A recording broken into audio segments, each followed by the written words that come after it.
This podcast is brought to you by Ginsler Wealth. The information discussed today is meant to be general in nature and not tailored to your specific investing circumstances. This means that you should talk to your regular Ginsler Wealth advisor or your own advisor before acting on any information we discuss today. Nothing in this podcast is intended to be a solicitation, and past performance does not guarantee future returns. Today's guest has some great ideas for how our multiple levels of government should operate.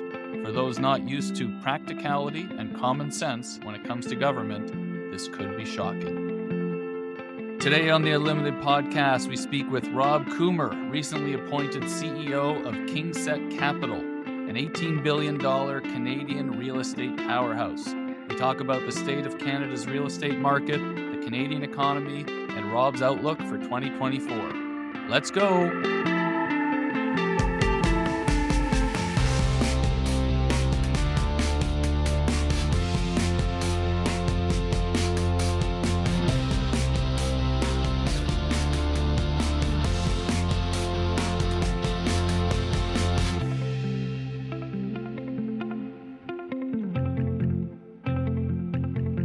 Well, welcome everybody to another episode of the Unlimited podcast. I feel like it's been a little while since we talked about investing, a couple breaks over the course of the various months.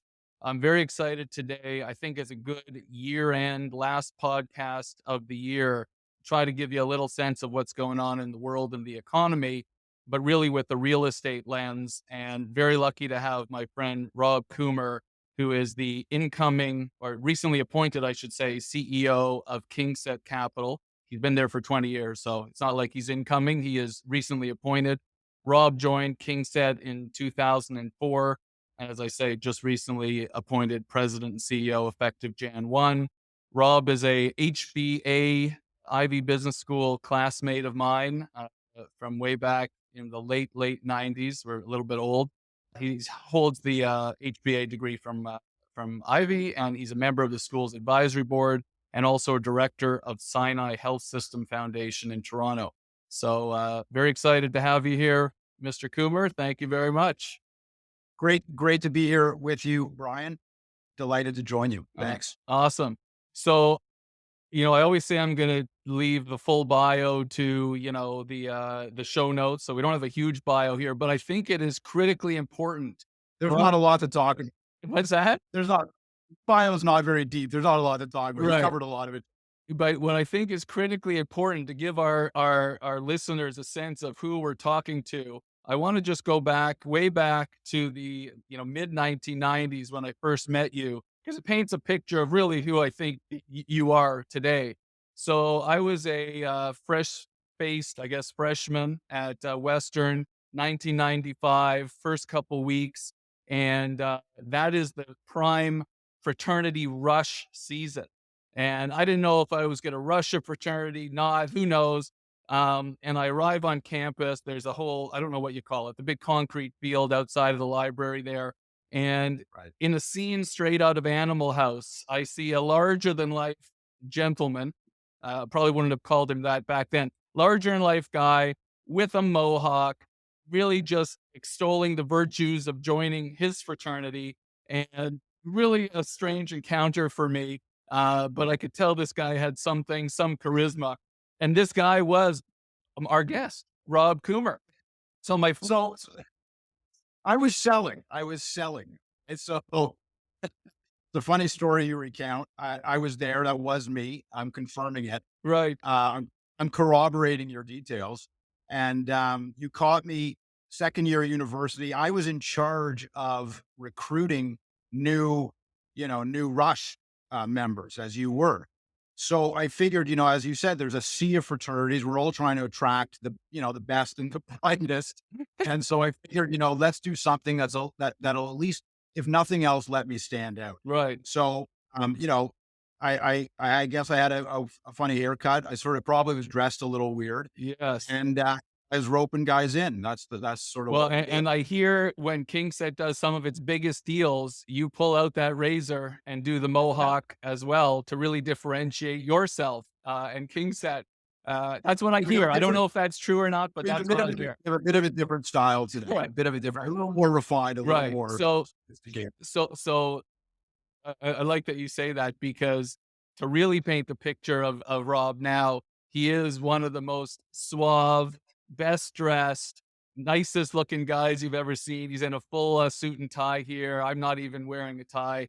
And so I often wonder if Rob today met Rob 25 or 30, whatever it is, years ago, Right. like in one of those scenes from a movie, what old Rob with the mohawk would say about new Rob, coolest looking guy around. So, anyways, He'd have lessons. There'd be a few lessons to teach. So suffice it to say, it's been a bit of an evolution, no right. question about it. Well, so perfect. So, all joking aside, you've been unbelievably successful coming out of Ivy, as we did way back when, and so I thought it'd be great to have you on here. And again, just to reiterate, and you'll explain what KingSett is and how you got there, but from my understanding of the firm, having known you there for many years and reading and prepping, and why I thought this would be good for our listeners. KingSett is involved in a whole variety of different areas or sectors, I guess, of the real estate space. So office, they own actually Scotia Plaza, one of the biggest buildings in office buildings in Toronto. Industrial, residential, retail, urban, hotels, including the Royal York Hotel, development, and involved in these sectors both as an equity provider, but also a lender and mortgage lending. So you really, my point is for listeners, you have your finger on the pulse of the whole sort of real estate world over here. And I thought that could give us a really good insight into what's going on, both in real estate and the economy.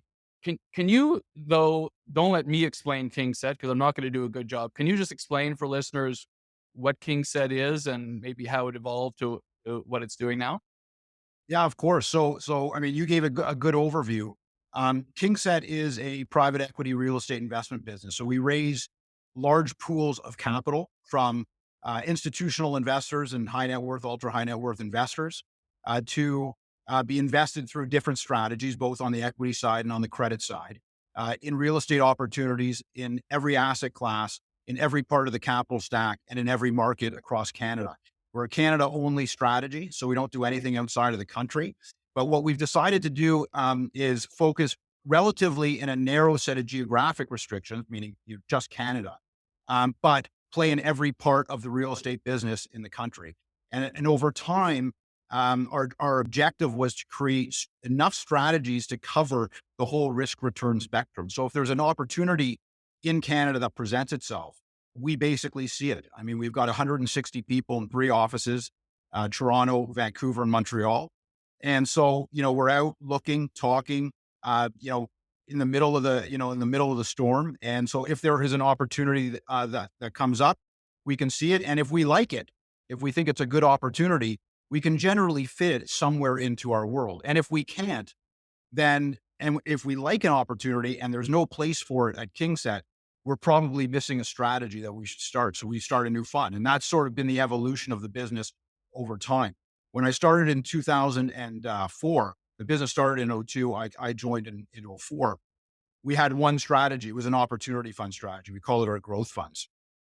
And from there, we added on other strategies as we evolved. Our debt strategy started in 2006. Our core income fund started in 2008.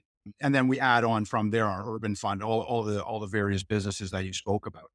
And so, that's sort of been the mantra as we've gone. And today we have, a series of open end and closed end equity funds and a series of credit funds that really span the entire capital stack in all asset classes across Canada. Wow. And so maybe discuss a little bit then your evolution, and we'll come back to KingSett and some details of how you invest. But we went to school together. What's your evolution post school to enter the real estate world, and then KingSett? Like, what? Give a little bit more of your background, maybe. Yeah, sure. So summer of 1998, summer between my first year and second year of Ivy HBA, as you commented on. I was a summer intern for a company called Turode Realty. They were an office leasing brokerage business here in downtown Toronto. It was run by a guy named John Turode, who's a terrific guy out in Alberta. It was just an office leasing shop. So I spent 4 months working for a great group of guys there who have all since dispersed into various other real estate businesses in the city. But basically, I spent 4 months doing office leasing or learning office leasing and deciding that brokerage wasn't, my particular long suit. I just wasn't really cut out for it. I didn't really like it very much. So I went back to school for my second year, finished in April or May of '99, and came out and went to go work for a company called Center Corp. Center Corp was a combination of a retail property management business and shopping center development business up in Markham, and I worked there for 2 years until effectively they were. So the business that I technically worked for was called Center Fund Realty. So it was a joint venture between a publicly traded real estate business called Center Fund Realty Corp, and a private North American development group, which was the private development company that I worked for. Center Fund Realty was bought out by First Capital. What is now First Capital was a company back then called KingSett, which was an Israeli-based shopping center business. When Center Fund was bought out, the development business that I worked for was shut down. I effectively was let go, for lack of a better word. That would have been middle of 2000. 2000, I went to go work for RioCan.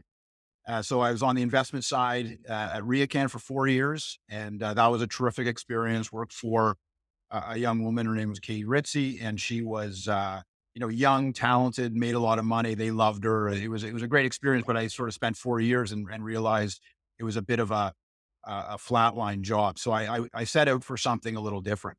At that time, when I went to go look for a new role, I was looking for something outside of retail because I had just done retail real estate up until that point. I was looking for something more entrepreneurial because at the time, again, RioCan, when I started, was about $1 billion business. By the time I left in 2004, it was a $4 to $5 billion business. It was a lot different. So over that time, a lot of growth, both people and assets. So I was looking for something a little more entrepreneurial, looking for something, in asset classes other than retail. And so I went out looking for a job, and I came across, what was then a very young KingSett. It was actually called King Street Capital Partners at the time, a very young private equity real estate business that had at the time raised one opportunity fund, $220 million opportunity fund. And I came to meet with the guys here led by John. And, so that was it. They offered me a position, which was amazing. It was exactly what I was looking for. And so I started here in 2004. And to be honest, if I have to sort of think back, if you had asked me at that time how long I would have been here, I probably would have told you like 3 or 4 years. I had stayed 3 or 4 years at RioCan. It felt like an eternity. I probably would have told you, like 2007, 2008, I'd be gone. But John's been a remarkable mentor, partner, friend, leader, CEO. The business has been evolving, changing, growing, all the way through that time. My job has been evolving, changing, growing over that time. And it's been a hyper engaging atmosphere and environment, very entrepreneurial. We're always doing interesting things and, huge opportunities here. So 20 years later, believe it or not, here I am. And it's been a remarkable ride. Amazing. And so from one fund, 220 million, what's the size of the business now? So today we have $18 billion of assets under management. Wow. We're 160 people, as I said, in 3 offices, and a series of funds. We have our core income fund, which is a $5 billion business. We have our growth funds. We just recently, in August of 2022, raised $2 billion of capital for our 8th growth fund. So when I started, we were on our first growth fund. Now we're on our 8th. And they've been successively, bigger as we've gone. We've got an urban infill fund, which is about $800 million, a residential development fund, which is about a $300 million condo development business. Our credit business today is about $5 billion funded. We have a CMHC lending business. We have a prime residential mortgage business, which lends money to non-bank customer home buyers. We have an affordable housing business today, which is developing affordable housing in the GTA.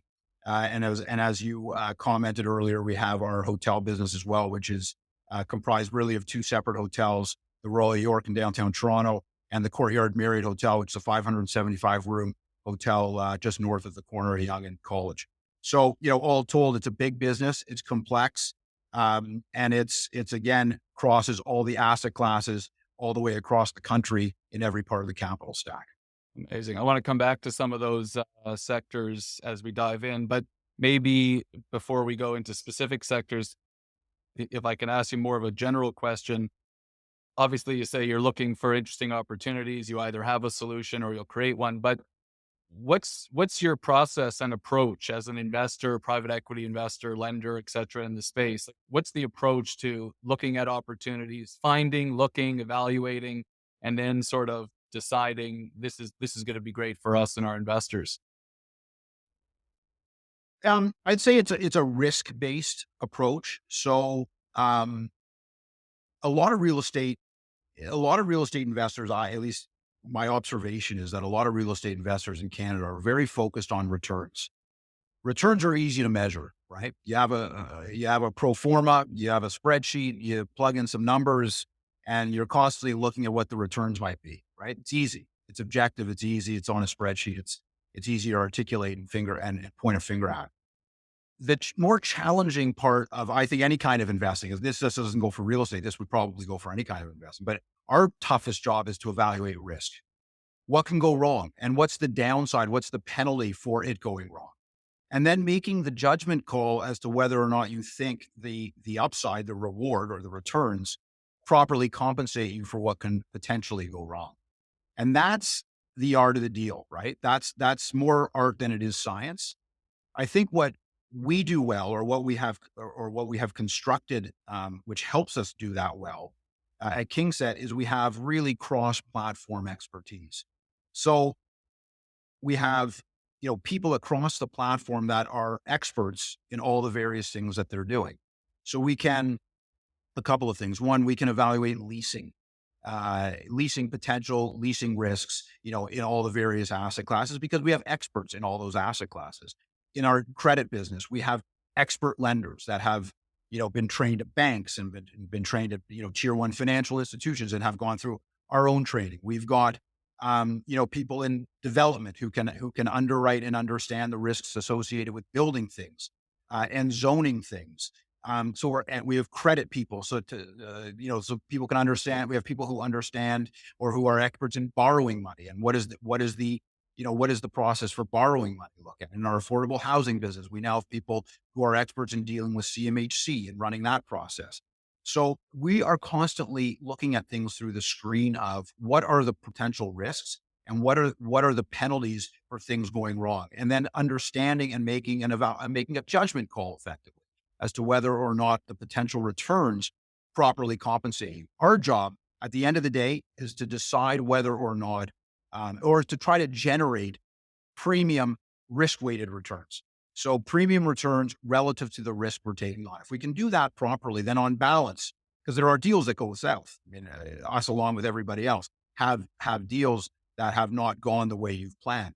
But the key is to limit the downside in each of those, call it bad deals, so that they don't contaminate the rest of the business. That's the secret sauce that I think we do pretty well. Right. Amazing. Okay, so that's a little bit about your investment process. I love it. So again, you mentioned all the different areas that you see and sort of have expertise in. So maybe this is the big question, and I'll probably ask it a couple different times throughout, and with a little bit more specificity. But what, in general, if you step back, what are you seeing today in terms of what the economy looks like to you, and what are you feeling from your property buyers, the lessees, the home buyers, whichever the different sectors you're in? What are you seeing and feeling? And maybe how is that different today than it was, a year or two ago? Yeah. So, I mean, this is what we think about, each day we get up and come to the office. I'll break it down in a couple Which we're different, going to get on as well, coming to the office. yeah, no doubt. We'll do No, that no later. doubt. We'll do that later. I'll break it down into a couple different, I think, large themes that are dominating our thinking. First, interest rates, which I don't know whether we're planning to come to that in this discussion or not, but Oh, we're without a here. doubt, Yeah, for sure. without a doubt, interest rates are dominating the airtime in real estate, probably more so than perhaps any other industry out there, because real estate is a business that depends on leverage, largely depends on leverage. Yeah. So interest rates are a big theme. Our view is that interest rates have peaked. I mean, we're either at peak interest rates, or they're in fact behind us. I mean, bond yields have come in over the last 3-4 weeks, but our sense is that we're at peak rates, and we're going to start seeing cuts. I don't know whether it's first half next year or second half of next year. I don't know, but like, we're certainly, the ship is now at least turning and starting to point, in the direction that we all want it to point in, and that is lower rates. But we think the rate cuts are going to be a little perhaps slower and more gradual than a lot of others, but certainly a constructive interest rate outlook. The economy is, I'd say, in a state of malaise. I don't know if we're in a technical recession or not, but at the very least, it feels like a recession.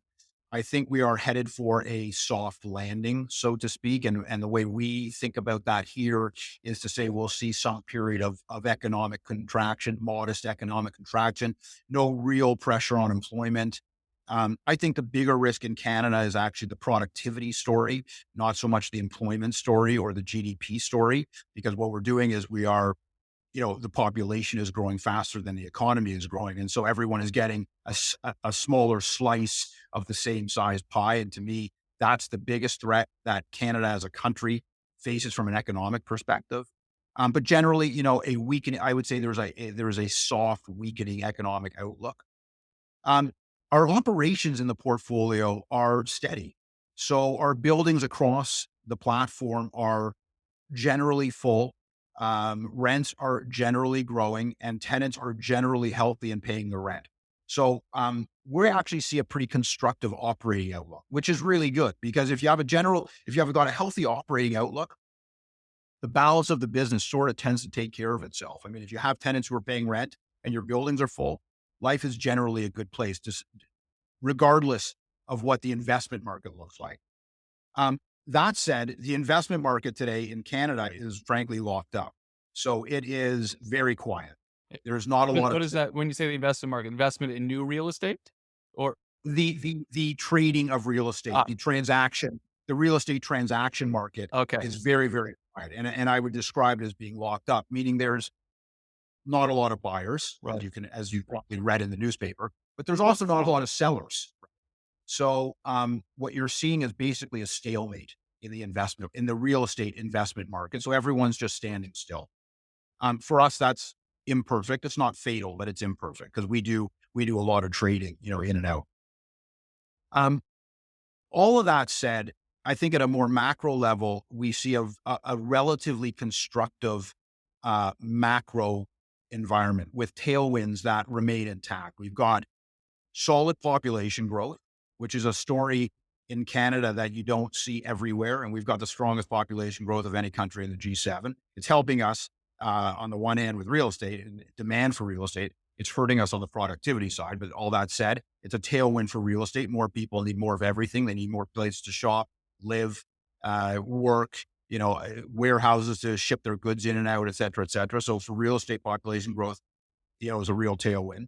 We've got a very rock solid banking sector. So going back to the leverage question, real estate depends on a solid banking sector, and Canada would have amongst the very best in the world, highly regulated, highly consolidated. So for real estate, that's a really, really constructive component of of our business. And we've got what I would say is a moderately inflationary environment, which I think will stick around for a while. Again, a tailwind for real estate. Moderate inflation drives economic rents. It drives replacement costs. It drives, it drives value for existing assets. So with good access to capital through both a solid banking sector and strong equity markets, good population growth driving demand, and moderate inflation, I think net, you have a really solid environment for real estate over the long term, despite some short term volatility and headwinds when it comes to asset liquidity and equity demand, basically for new assets. Doesn't the last 2 points that you mentioned, the population growth, impact that moderate inflation? Because if there's lots of population coming in, demand for more things, doesn't that keep inflation moving up, whereas the government is trying desperately to have that come down? Yeah, yeah. I mean, I think that's exactly right. So you've got the federal government having policies that are running counter to what the Bank of Canada is Right. trying to restrain. But net, I think what you end up what we'll end up having is a moderately inflating, environment, which again is good for real estate. Okay. And what are you seeing now? Maybe diving in a little bit more specifically on the mortgage lending side. You mentioned you've got the CMHC mortgage lending business. Maybe you can explain what that means. And then probably non-prime, or sorry, prime lending, but not through the bank. Maybe you can just explain that too. And then once you've done that, what are you seeing there? Because these are, I think, home buyers or multifamily homeowners. And Yeah. now we're getting really Yes. down to the individual and what they're doing and feeling. Yeah. So first of all, the lion's share of our credit business today is commercial lending. So it's lending to real estate investors, developers, landowners. It's doing a combination of first mortgages and high yield lending to in the commercial space for sale housing. So a developer who's got a piece of land, he's got to service it, build homes, sell them. Condo developers buying land, putting pre-sales together, building a building. An investor who's buying a warehouse needs a a second mortgage or what have you. So that's 80% or 90% of our lending business is that. The smaller part of our business, but growing, but actually a very much a growing part of our credit business is CMHC, which is effectively sourcing first mortgages, CMHC insured first mortgages for apartment building owners. So like all the usual suspects that own apartment buildings that come to us. They're looking for a loan from CMHC or insured at least by CMHC. We help them through that process and go source the capital to do that. Rock solid business. Like there's no problems there. The what we call our prime mortgage business, which is lending money to non-bank customers from non-B20 compliant customers who are buying homes, are largely made up of borrowers who are either new Canadians, so they're new to Canada and don't have the credit history or the relationships with a tier one financial institution to borrow money from them, or they're self-employed, so they might have non-verifiable income, that sort of thing. Yep. These are customers who would otherwise be, but very strong credit scores. So they have hyper strong credit scores. They are buying homes in highly liquid markets. So we generally stick to the GTA and Greater Vancouver area. Deal size is pretty moderate. So I think we have a max of just over $1 million mortgage. We don't want to do a home more than 1.5 million or so dollars. So generally like a highly liquid part of the market. And so like that's the space that we're playing in. Generally, our mortgages are bridges to something else. So someone who's, for example, is new to Canada, comes in, buys a home, borrows, $800,000 from us, spends a year paying us their interest, building up their credit, and then they'll replace us with a bank. So it's generally a bridge to something. It's a year or two and so on and so forth. What we've seen in that business has actually been remarkably interesting. So we started doing it in early 2022, just as the market was peaking. And we were doing it on balance sheet, on our own balance sheet. So we hadn't raised a fund to do it. We were just doing it on our own. And as the market started to crest in February, March of 2022, we wanted to see. We knew it was cresting. I mean, the world knew it. The world knew it was cresting. So we weren't saying or seeing anything that no one else knew. But we wanted to see how the borrowers reacted, or at least how the security reacted in what we thought was going to be a challenging environment with house prices that were falling. And believe it or not, we had no defaults. So it was a remarkably resilient business model. And we felt that despite the fact that we saw some volatility or some headwinds in the housing market, the borrowers continued to pay their mortgages and were able to refinance us. So we never had a situation where, the borrower went to the bank and couldn't get the mortgage or couldn't replace us from another private lender or so on. So it turned out, contrary to what we would have thought, I think at the time, it turned out to be a remarkably resilient business model. And the borrowers were healthier than we thought.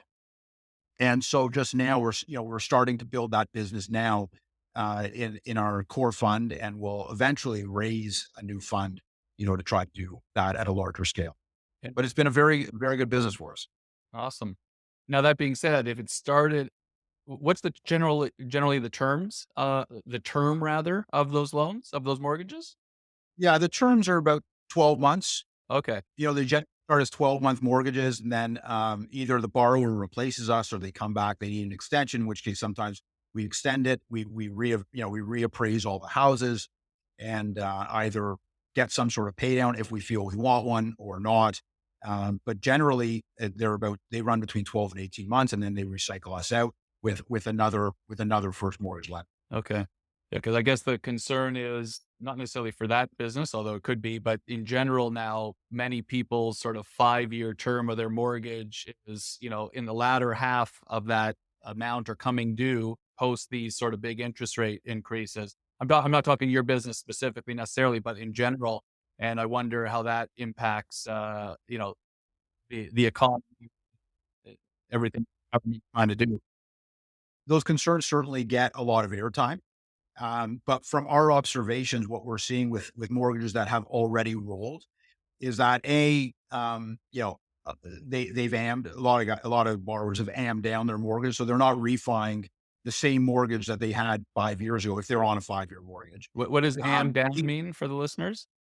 paid amortization down over the course of 5 years. So if they start off with $1 million mortgage on $1.5 million house, just picking numbers, 5 years in, their mortgage will be 800,000. It won't be a million. So now they're refining 800,000. I Now, it's possible through a home equity line of credit, they've been drawing that back up and maybe it's still a million. But there are cases, many cases where borrowers have paid down that mortgage over the course of 5 years. The other thing is people's incomes typically grow, right? So a borrower that borrowed $1 million 5 years ago doesn't look the same, may not look the same hmm, 5 years hence. And the last part is that people will rein in spending in other places. So they travel less, they go out for dinner less, they go to less Maple Leaf game, they keep their car a little longer, like all the things that probably you and I are doing, on maybe on a different scale, but are doing yeah, in order to afford, where things have been tightened a little bit. And that's exactly the effect that the Bank of Canada wants. They're raising the interest rate so that borrowers are spending less money in other discretionary items, which bring prices down. And that's what we're seeing. And right. so it's playing itself out really I think in sort of a textbook fashion. And I think actually the Bank of Canada has done a reasonably good job. Amazing. Yeah, look, for your business and for the banks, I guess you're right. I think the absolute last expense that people are going to, they're going to try as hard as possible not to miss their, well, rent payment or their mortgage payment because they need to live, they need to have a roof over Correct. their head. So, uh, Rent and car or interest mortgage payment and car yeah, are the last two things people stop paying. right. Amazing. Good. I love that explanation. Thanks. Um, okay, so let's talk a little bit about what's going on, in the city, in the country. If you listen to the news, all the politicians, Olivia Chow, Doug Ford, etc. Toronto's number one. Let's pick on Toronto. Toronto's number one challenge, it seems, at this moment, if I listen to what everyone is saying, is we don't have enough housing, shortage of housing, affordable housing, but in general, shortage of housing. What's your view as to is this the number one issue and priority of our city, province, right now? It's a huge issue. It's a huge issue. Is it the number one issue? I think there's a few number one issues that Toronto is facing, and I think you can probably say the same for Vancouver as well, because they're all the same issues. It's housing, it's crime, it's homelessness, which I put in a different category than housing in the narrow sense, Yeah. because housing I look at as housing affordability. There's housing affordability, there's crime, there's homelessness, and I'd say there's mental health and addiction. I think those are, to me, the biggest issues, existential issues facing Toronto and Vancouver. But let's just pick on Toronto, as you said. The good news is that there's lots of bad news, but I think the good news is that it's reached the top of the priority list of basically every politician at every level of government, municipal, provincial, and federal. And I think it's starting to get, you start with it being a priority, then it gets the attention. Now, execution is a different story, and we'll have to see, and we can talk about that, but we'll have to see how we execute.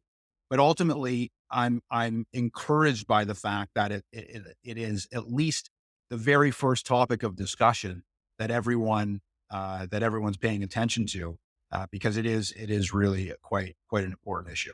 And great for your business, I guess. Good spot to be in this space that you're in. If Um, major cities are focused on this dramatically. Yeah, so interesting. The housing affordability crisis has added value to existing assets. I mean, existing assets are worth more money because we haven't supplied enough housing. So, for example, if you're in the apartment building business, no one has made more money over the last 50 years than apartment building owners. Mm. Okay. Because we've done everything we can to stifle new supply of housing. So if you happen to own an existing asset, it's worth, so much more today than it was, a number of years ago. And that'll continue to happen until we stabilize housing and basically increase demand so that people have choice.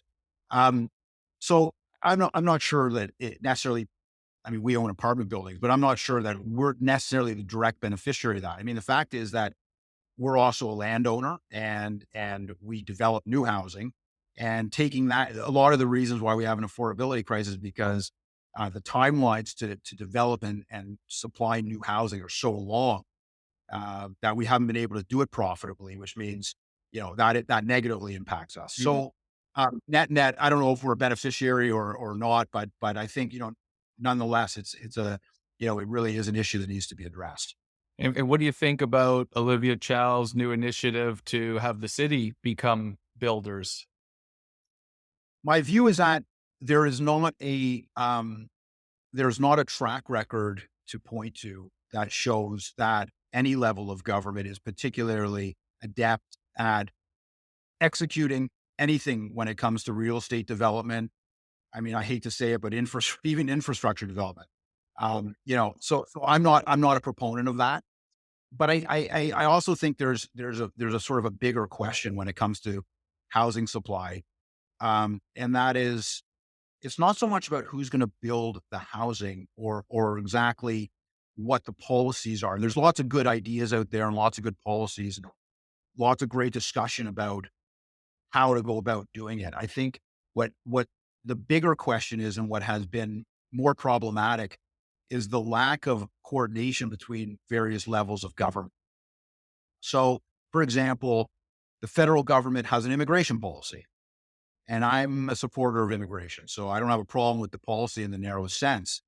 Um, but I don't think there's been any coordination with the provincial government, who needs to supply the transit, for example, and the municipal government, who needs to figure out where to house everybody. Right.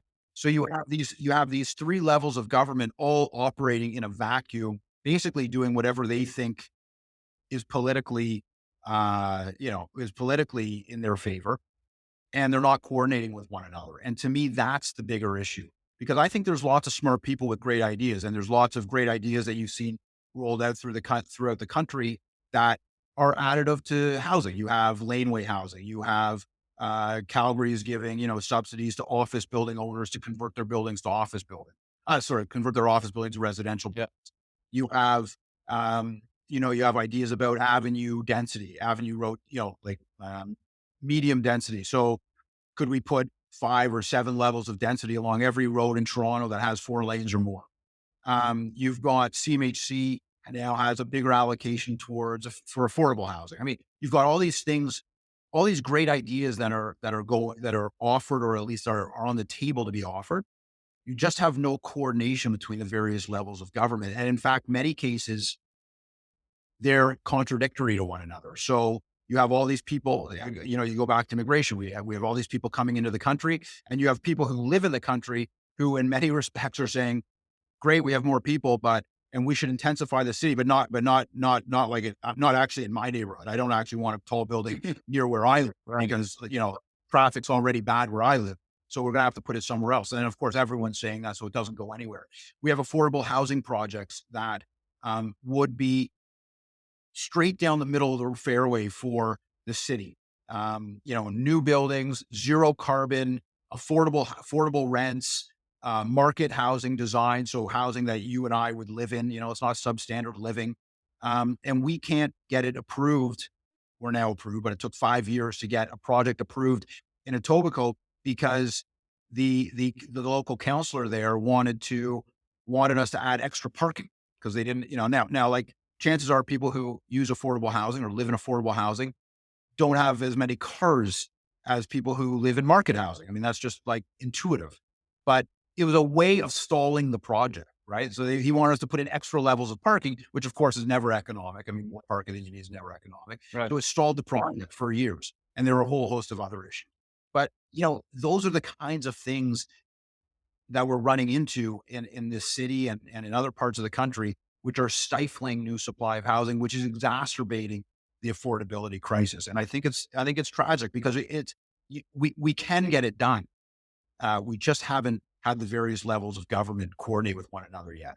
The last piece I'll just say before we move on is, the immigration strategy could very easily focus on the skills that people have to get into the country, right? So you could be bringing in plumbers and carpenters and, welders and so on and so forth, but they're not. I mean, I shouldn't say they're not. They may be, but it would be by coincidence only. Right. So they're not targeting the people that we need to fulfill the roles that we're short. And it's not just construction. It's healthcare workers, it's teachers, it's there's a whole list of professions that we're short on. It would seem sensible to me gear our immigration strategy to the skills that we need. That would take coordination between the federal government and the provincial government and the municipal government sitting down at a table and saying, okay, what's the vision for 2050? Okay, what is Canada? What are the major cities in Canada want to look like 30 years from now, 25 years from now? And now, how do we formulate a strategy to get there? And what do the various levels of government have to do to be a constructive part of that strategy? Instead, you just got every level of government doing whatever it wants, and we're nowhere. Are you sure you want to be the CEO of KingSett? Maybe we can get you into this mix of government here. Yeah, not a chance. You don't want me. You don't want me in government. I don't want to be there. So not a chance. One last question just around housing, in particular affordable housing. And I don't, you're the expert here. I have no idea what your answer is or what the answer is. But I assume if you have a dollar, you want to maximize that dollar for the benefit of yourself, your investors, etc. Affordable housing, by its nature, I assume, as a layman here, is it's housing that is not going to fetch top dollar. That maybe could otherwise if it was fully on market. What's the economics for KingSett or other builders of building affordable housing versus saying, no, we're not going to get involved there. We're going to focus on where we can make the most money. Is it a profit generating initiative? And obviously you have a fund, so I've got to assume the answer is yes. But I'm just curious, how does that work on the affordable housing Yeah, side? it's a great question. And our goal is to we're not trying to save the world, right? KingSet's not trying to save the world, but KingSett is trying to offer opportunities for investors to achieve a whole bunch of goals. One of which is helping a social agenda, to some extent, helping a social agenda while creating value at the same time. And creating value by generating economic returns that are acceptable. And our affordable housing business is no different than that. So, for example, we are building, as I mentioned, a project in Etobicoke. We just broke ground a couple of weeks ago, and through a series of interest rate concessions and help through CMHC, through deferred fees and taxes, and a few other levers that are pulled, in the gut with various different levels of government, we have a project that makes economic sense. It's not all affordable. We're building 500 units, a third are affordable, two-thirds are market. So it's all about trying to shoehorn, and every project is different. We have a project in Scarborough, which we're just negotiating now, another one in North York, where it's a prepaid land lease. So basically the city is rolling in land and you prepay the land lease $1, which gives you a 99-year land lease. So you effectively have no land costs. That's another way of doing it. So Wow. there's lots of different structures and levers that you can pull to help make the economics make sense. At the end of the day, everything we're doing has to make economic sense, or else we're not doing it. The encouraging part, and I told you a moment ago, we were talking about all the challenges that we face. The really encouraging part of all this is that there is tons of particularly institutional, but also ultra high net worth capital looking to help solve the housing affordability crisis. There's lots of capital prepared to invest in these kinds of projects, provided they make an economic return that makes some sense. And so for me for KingSett as an asset manager, that's a really encouraging picture because now we know that if we can crack the code, if we can figure out how to pull the right levers at the right time and create a model that makes economic sense, we've got lots of capacity to be able to get a lot of great things done. So we're just on the cutting edge of that now. And our project in Etobicoke is the first part. We'll have 2 or 3 more projects, over the following few quarters, which will follow on, that same model. And ultimately, we're going to create a pathway to getting this issue solved. But it has been a glacial process, unfortunately. But I do think we're sort of on the cusp of starting to really roll this out. I'll give you another example of a social agenda item, which is sustainability, right? The whole issue is zero carbon. Yeah. So zero carbon has been, on the real estate agenda for, I don't know, 5 years, 7 years, but no one can, everyone talks about sustainability and zero carbon as though it's nothing but a cost center. So no one's been able to, no one's really rolled it out in scale except for us. I mean, we've cracked the code. So, for example, Scotia Plaza, you mentioned Scotia Plaza at the beginning. It's a 2.5 million square foot complex. We're now certified zero carbon at Scotia Plaza. So we've fully electrified the building.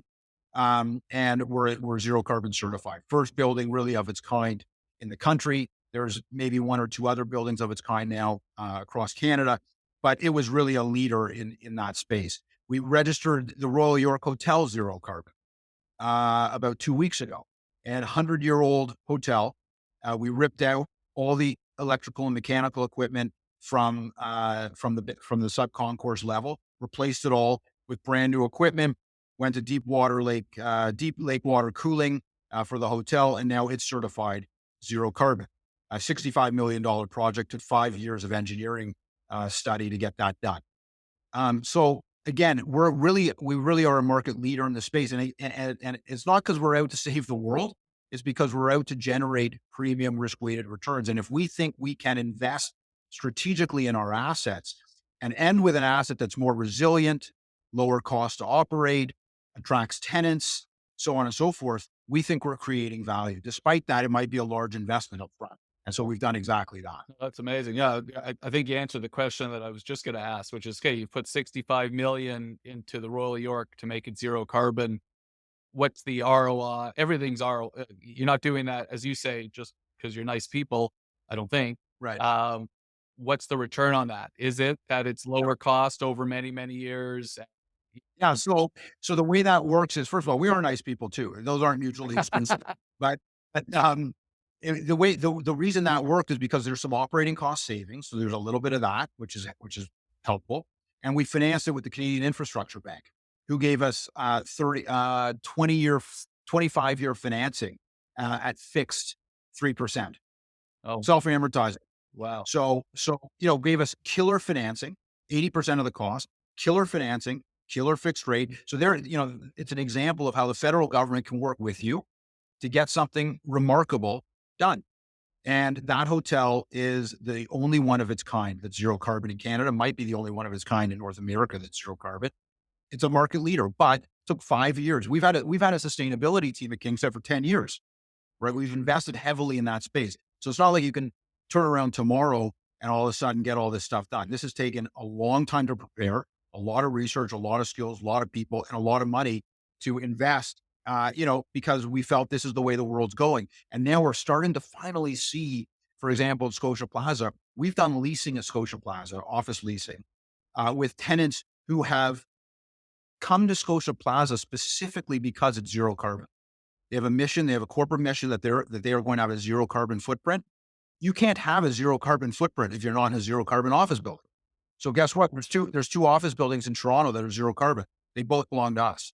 So if you want to lease space in a zero carbon building, you're a KingSett customer. If you want to run a conference or have a wedding or a bar mitzvah or just stay in a hotel as a tourist or a business traveler and be zero carbon, there's only one hotel in Canada that you can travel to. It's the Royal York. So, I mean, these are all things that are just starting to get traction, but we think over time will really accelerate. And you can't wake up 3 years from now and decide you're going to be zero carbon. Like, it's just not going to work. Right. So we've invested a decade in this, and now it's all starting to come to fruition. I love it. Amazing. Okay, so let's change gears just as we're coming to the tail end. Um, even the president of KingSett for a while, you're going to be the CEO, so you're the leader. I know you've been pretty vocal on LinkedIn over the last number of years about a whole variety of topics. I just want to we'll just touch on two things. Number one, which may seem like an old topic, but I don't think it's old, which is the state of work today, work from home, hybrid working, work in the office, and Yeah. you own office buildings all over the country. What are you seeing? What are you doing? And what do you think the next number of years look like as it relates to this whole working environment for folks across the country or the world? Yeah. Start with what Yeah. you know. So, what I'm seeing is that business leaders across all industries want their people back in the office. And I think that's undeniable. We're seeing pushback at some levels. We're seeing pushback from employees, but by and large, leaders want their people back because they know and understand that the only way you can serve your customer in an optimal fashion is to have all your people in one place for at least much of the time. It doesn't have to be all the time, but at least much of the time.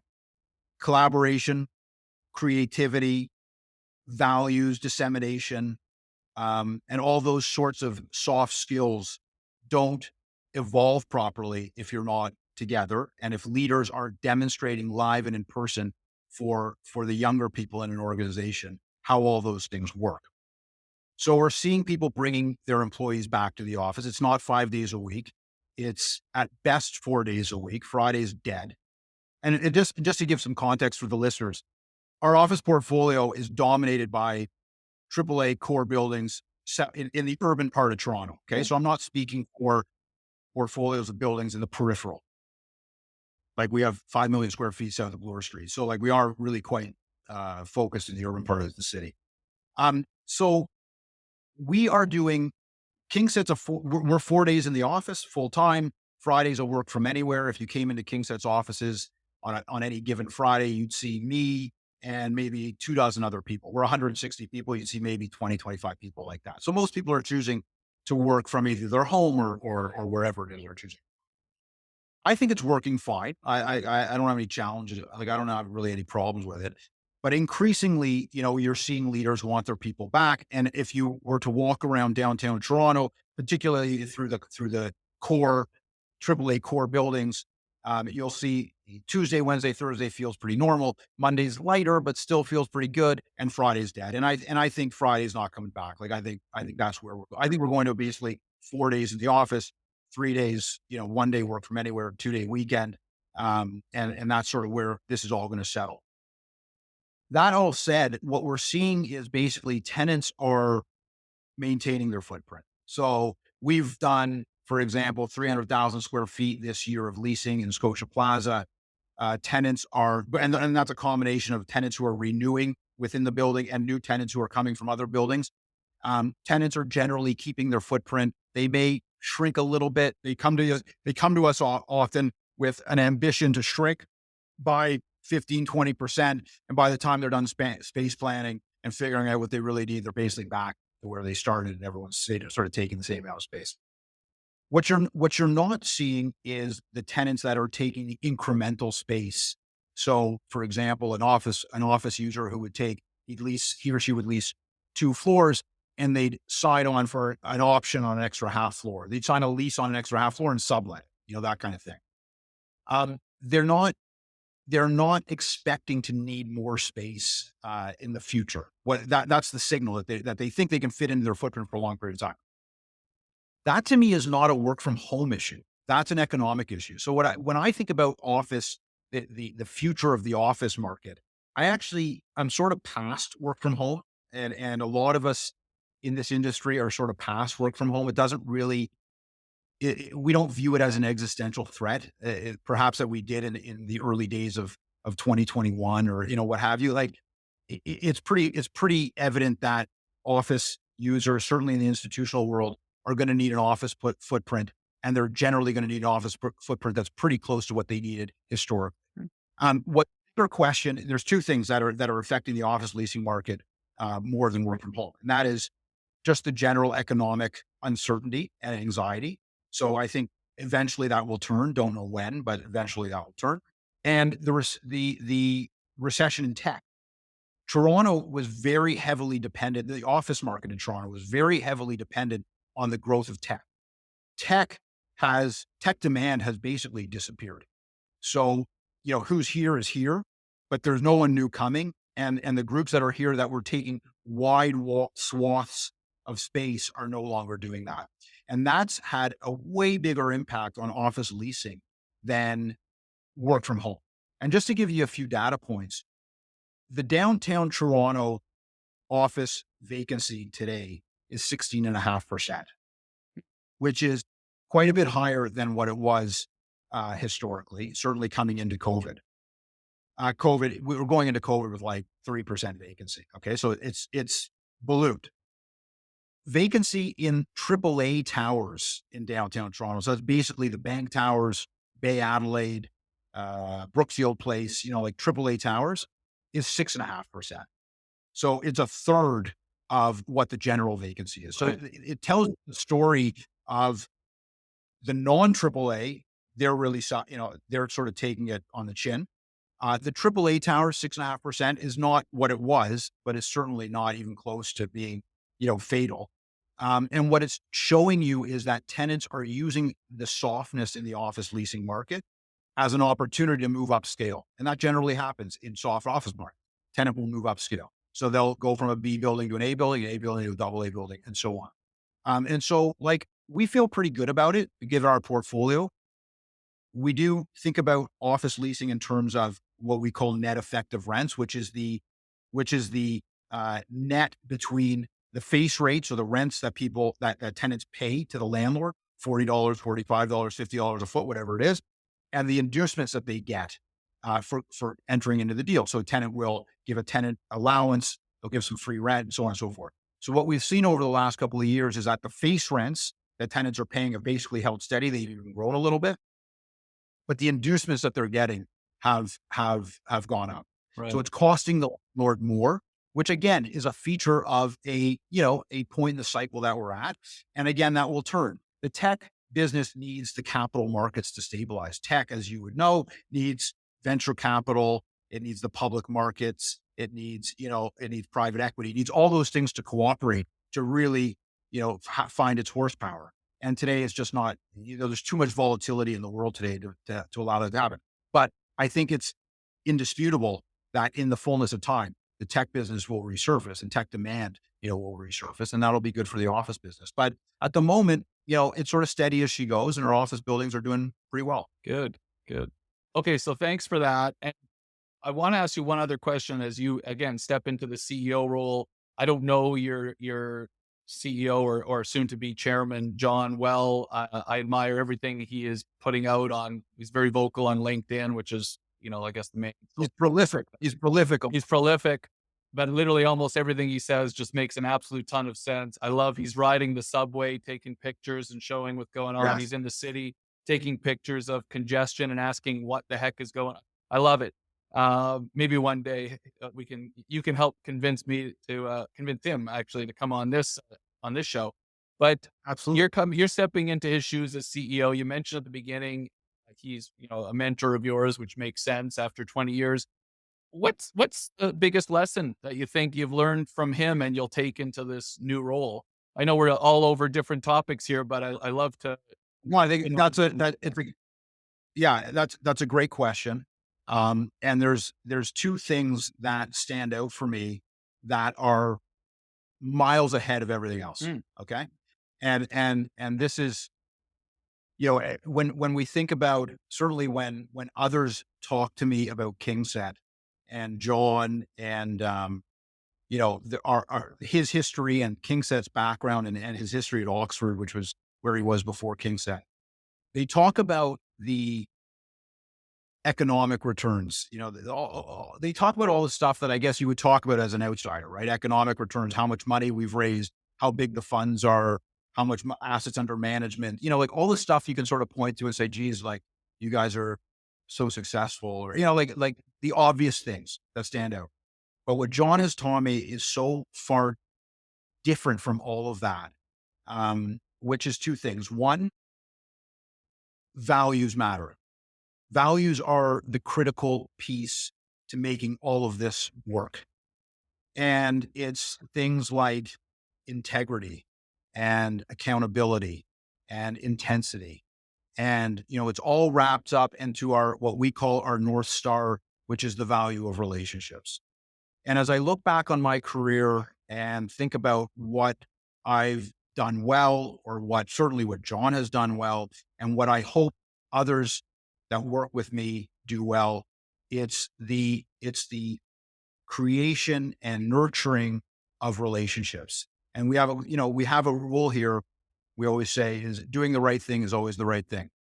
And so we push decisions down. We give people the autonomy, and we empower people to make decisions every day that perhaps a lot of other organizations would have funnel up to senior management. And that's part of what we do well, is that we delegate, and we allow people to do things on their own. And it's all against the backdrop of doing the right thing is always the right thing. Making mistakes is fine. Making mistakes is a byproduct of making decisions. So no problem. Yeah. You're allowed to make mistakes, but just do the right thing. Treat people right. Respect, and it all culminates in the value of relationships. And that's first and foremost what John has taught me in business, insofar as business is concerned. The second thing that he's taught me, or at least he's demonstrated for me, is the value of, and that it's in fact possible to have work-life balance. It's that it's possible to have a beautiful family life with a great relationship with your wife and children and grandchildren, and to take advantage of all the opportunities that life affords you to travel and experience great things, and like do all the extracurricular things that you want to do, and have a successful business life, and be viewed as a community leader, and do all those things well. And so often, particularly growing up, or you think back to when you were in business school, you're bombarded with the idea that work 24/7, work 24/7, work 24/7. You want to make money, you want to be successful, you got to work 24/7, which is, you got to work hard. I'm not advocating for not working hard. You have to work hard, but balance is such a big part of it.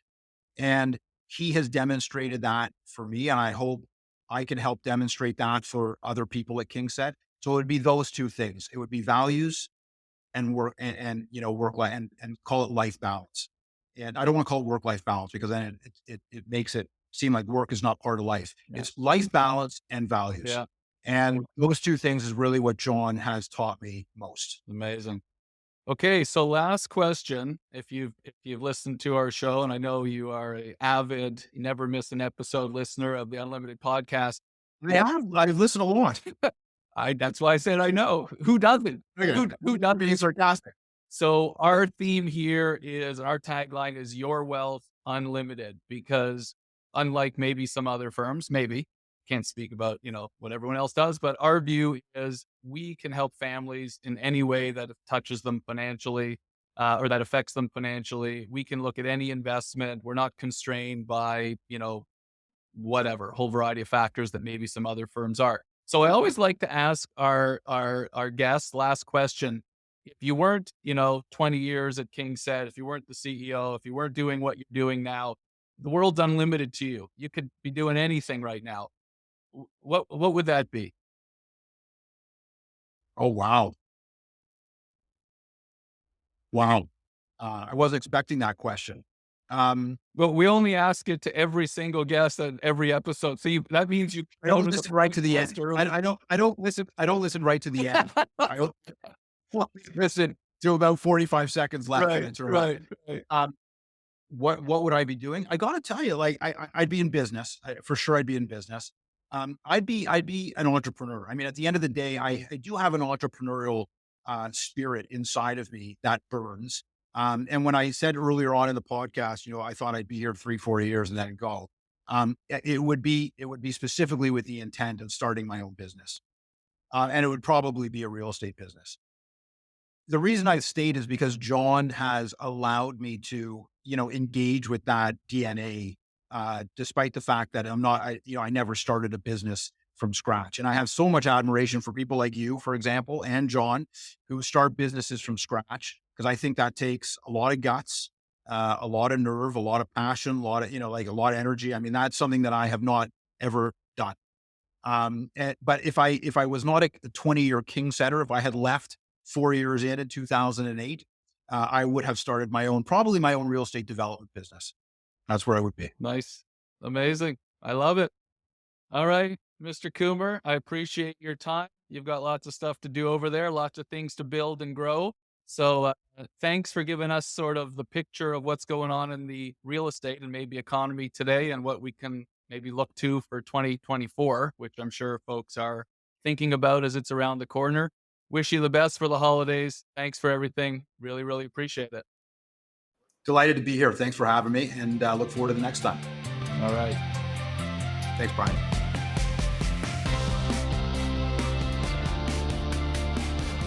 The Unlimited podcast is hosted and produced by Brian Ginsler and is edited and mixed by myself, David McMillan. This podcast is not to be taken as investment advice. If you like what you heard, don't forget to rate the podcast and follow us on social media at Ginsler Wealth. Thanks for listening, and see you next time.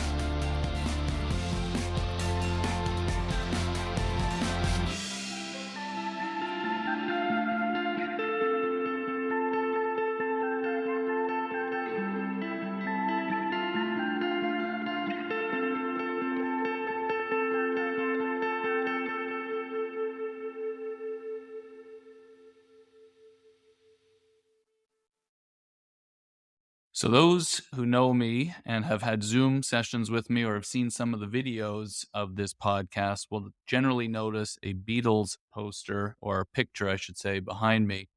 For those who are big Beatles fans and might have owned the Sgt. Pepper's album in actual vinyl form, and they might have done this on the CD as well, you will know that at the end of what was then and probably still is the longest single held chord in music history without the use of special effects. That's the E chord at the end of A Day in the Life.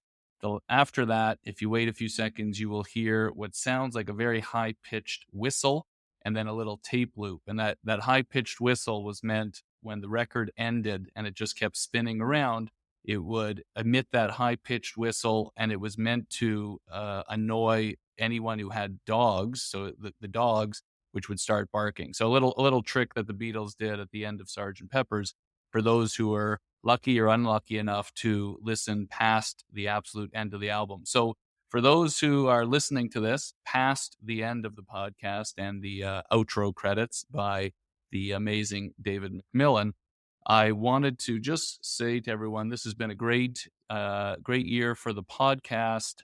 We've covered a number of topics, everything from bonds, artificial intelligence. Just after ChatGPT was released, we've done 2 podcasts on real estate investing, including this one.